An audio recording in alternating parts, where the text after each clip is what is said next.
We were told that up to around 90% of these little babies don't make it to their first birthday. Tracy Harkin and her husband Tom of County Down, Ireland, were living in Seattle when their daughter Kathleen was born. Shortly after birth came an unexpected diagnosis. Kathleen had trisomy 13.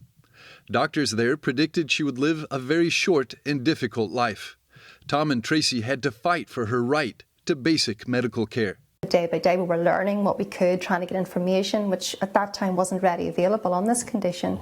So we were sent home, and basically looking back, and even at the time, I think we were getting, snippets of the truth in our minds. She was basically being sent home to die. That was in 2006. They were sent home without any equipment, which Kathleen needed. With the family's proactivity and care, in spite of the doctor's predictions, Kathleen lived for another 15 years until December 13th of 2021. She was able to do so much more than we were told, and she just became the very heart of our home and a real personality. And but yet in those early days we weren't told any of that. I think sometimes parents can feel that even a feed tube is extraordinary. And there can be a lot of confusion about that, and that's where you really need to find out and to network with other parents that have had these children, and it's really good to have a really good grounding in what church teaching is about these issues, because it can mean the difference between life and death. It can mean it's very comforting as a parent to know that you're on the right path. The church teaches that all life has value, is sacred in God's eyes, and at the very least deserves ordinary medical care. Sometimes that earthly life isn't destined to last very long. Other times, parents can and must fight for that care that may save their child's life. Studies cited by the CDC report that each year in the U.S., of every 175 babies, one is stillborn and another dies in the first year of life.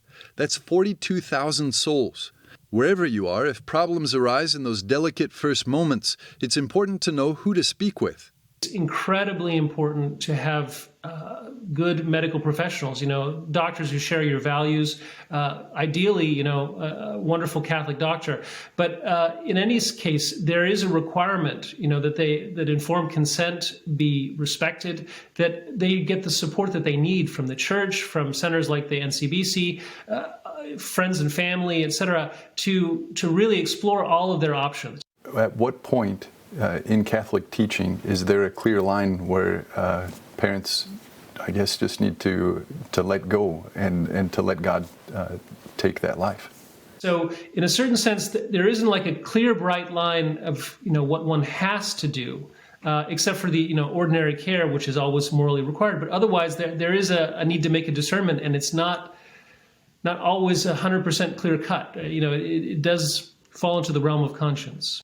Dr. Joseph Meany is the director of the National Catholic Bioethics Center in Philadelphia.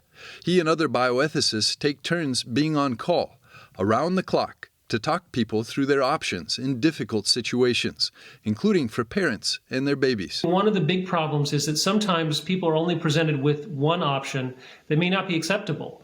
And to say, well, wait a second, we need to find other options here. There is no problem in trying and looking to find other solutions.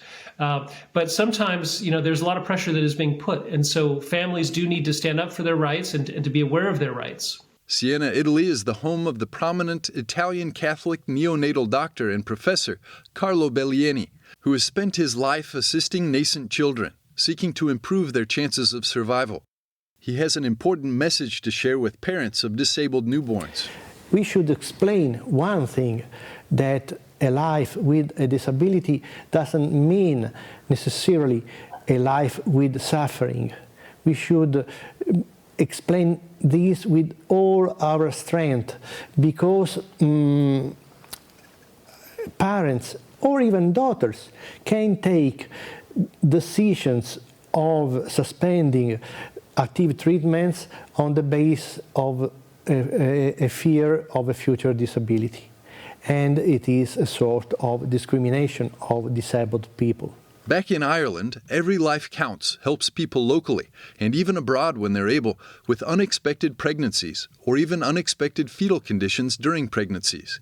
Every Life Counts exists to provide parents with advice and even concrete assistance when they can.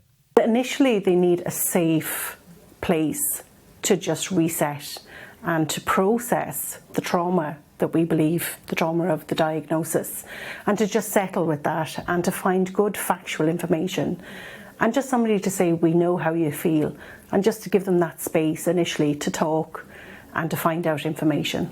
We find that when parents have that, they actually, apart from seeing that, you know, this baby is more than likely going to die, they can see that how much joy and love can be surrounded by this baby and how much time they can have with their baby, and that they can start loving their baby now and having that time now. So we offer them the space to do that.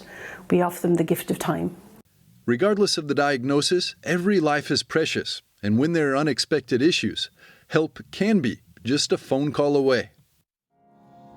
With the collaboration of EWTN Ireland, Alan Holdren, EWTN News in Depth.